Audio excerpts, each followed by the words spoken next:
stovetop schmovetop. No, we're going to make our own stuffing. Tastes so much better, you'll never go back, and it's so easy, you guys.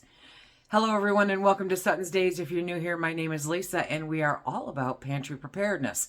And today we are going to show you how we make our stuffing for Thanksgiving and any other time that we want to stuff a bird, okay? This is so good, and it is so easy. You may never go back. I know that we won't, because this is Phil's preference now. This is what we make. And I actually use this to make loaves of bread also, which I'm going to do. I'm going to divide it in half because turkey sandwiches are never better than on this bread. Let's get started. The house that I grew up in, being the Gen Xer that I am, was not a from scratch home. I learned how to do all this after I left home. And so as a result, I did spend a lot of time on boxed foods. Yeah, no more. We don't do it anymore. Okay, so we're going to start this off and we're going to put in 4.5 cups of warm water. If you should be able to pull this off in a KitchenAid.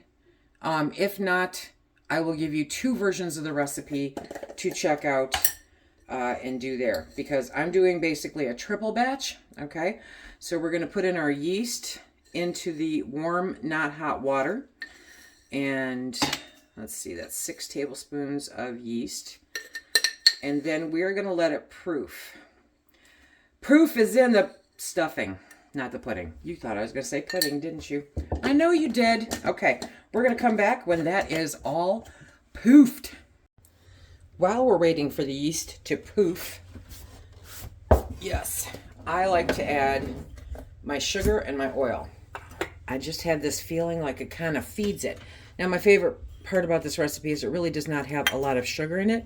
It has 2 tablespoons per batch. So this is 2, 4, 6 tablespoons of sugar that I've added to this. It's actually pretty low sugar. And then we are going to add the same amount of oil. I use olive oil because it's good. Use any oil you want. Seriously. But I do have a fondness for olive oil. Okay, so now we're going to wait for the poof. Oh, look at how poofy that is. I love it. That makes me a happy camper. And so now I'm going to add the salt. I don't add the salt until it does its thing. And again, remember to check the recipe card below. You can double, triple, quadruple, whatever you want with this recipe. And it is super simple, no fail bread. The best part about this recipe is that it is a suggestion. It is not law, okay?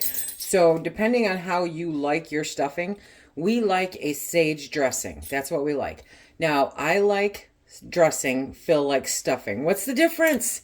What is the difference? The difference is one you stuff and one you put into a dish and bake, right? Okay. So for each batch, I put in 1 teaspoon of sage. So I'm doing half teaspoons here, which is counting and keeping track of the math while you're talking is not easy. Okay. So we have the sage in there, we have the salt in there, we have the oil, we have the sugar. And now it's time to add the flour. Before we get all floury here, if you've been watching me for a while, you know I've shown this a couple different times, right? But there has been an adaptation that has happened. Is that a word? I have adapted the recipe a little bit with one ingredient over the last couple of years because I have found that it really adds a great flavor to it. And what is that? I add butter powder to it. Butter powder, yes. I love the way that this incorporates. See, that's what it looks like, right? I love the way that this incorporates in there. It adds a little bit of flavor, and it just, yeah, it just makes it good. I don't know why. I did it on a fluke one day, and I fell in love with it. So now it pretty much goes in all my bread. And so, if you are so inclined, then add in some butter powder. Figure about 3 to 4 tablespoons per batch, yeah. You know, per recipe, okay? And now we're going to add the flour. So for 3 batches, that is 12 cups of flour. If you have converted over to whole wheat requires more moisture. Okay, so I would put in 11 cups of the whole wheat and work the dough and see how that is, and then add that 12th cup, or you know what I mean. If you're just doing one batch, then add 3, and then slowly add in that 4th one until you get the consistency that you like. So, because it's just a thirstier flour than all-purpose, which is what I'm doing for the sake of this video. And now we have fun. Okay, so everything's in there. Everything's in there. And so now we're just gonna crank this up. Yes, we are. All the way, we're gonna close that. We are going to let that out. Push the button. We're gonna let that work for 7-ish minutes while I put everything away. I love the smell of yeast bread. Absolutely adore it. Okay, so we have beat this into submission, and now we're going to pull it out of the mix-up. There we go. Okay, look at that. It just comes out. It's beautiful. It is beautiful. And so now I'm going to take a third of this.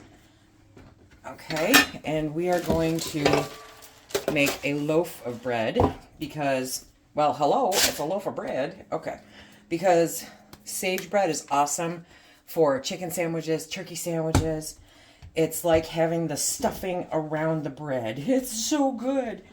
So I'm just going to shape that, pop it in there. Okay, come on, you can do this. And I'm going to cover it because it has to rise. So, poof. Now comes the fun part. Okay.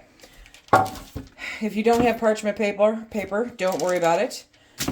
Just lightly oil the pan with lard or Crisco or whatever. Okay, and so now I've got a double batch here, and I'm going to take this and do it a much easier way. I know you guys hate watching me use the roller, but I'm going to use the roller. I know, some people just cannot stand the way that I use a rolling pin.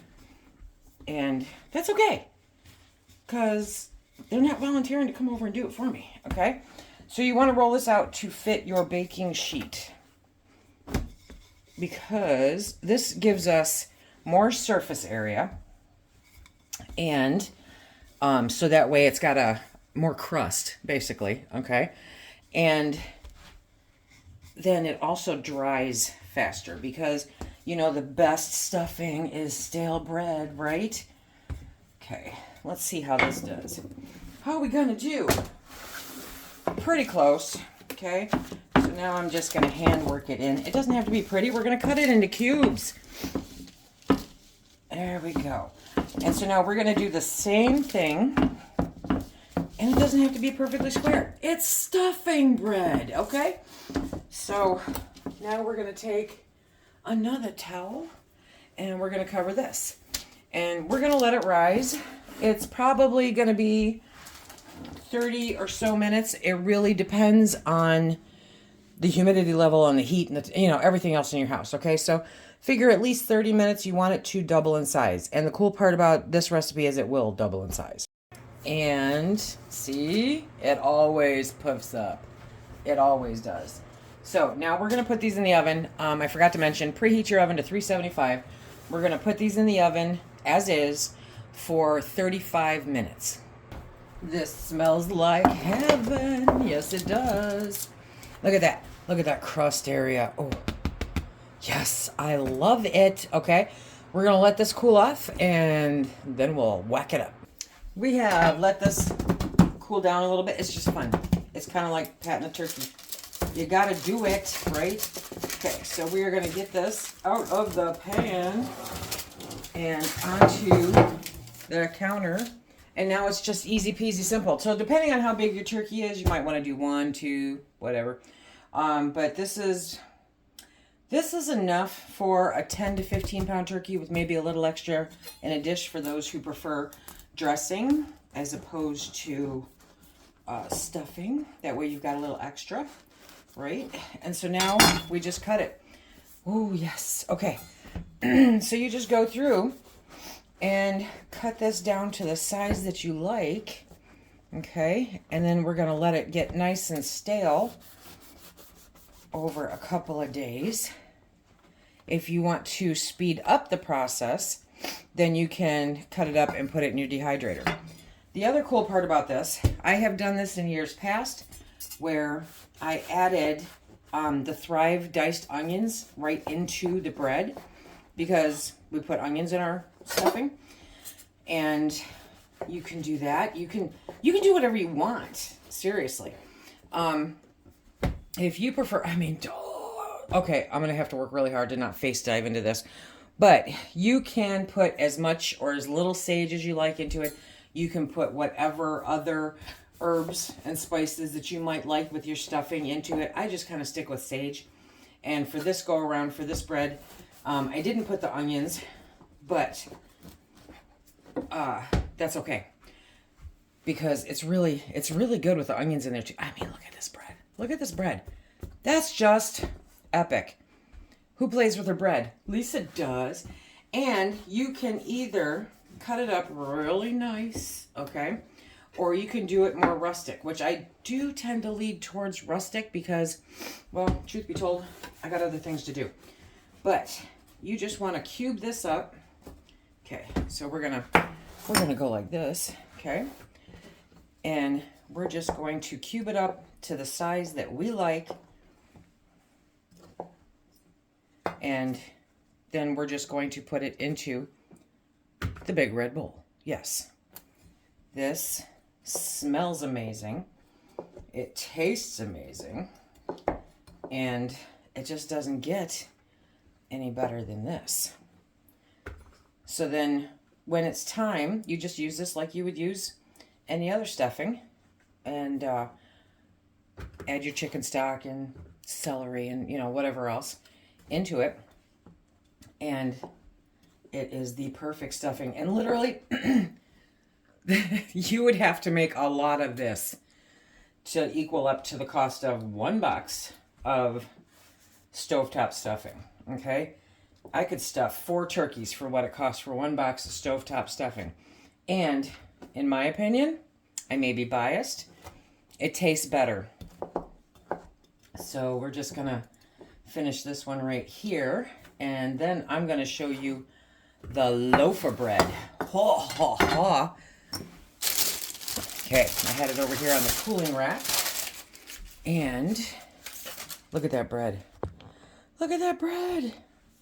It is so good. I need a different knife. If you're going to cut bread, you need a bread knife. It really does make a difference. You don't squish it that way. Okay, so now, look at the crumb on that bad boy. It's amazing. See? Okay, so now we're just gonna do that. And this would make an amazing chicken or turkey sandwich.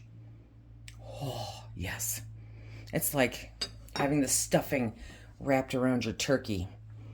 Good stuff. I buttered a piece for you. Yep, so let them know how you like it.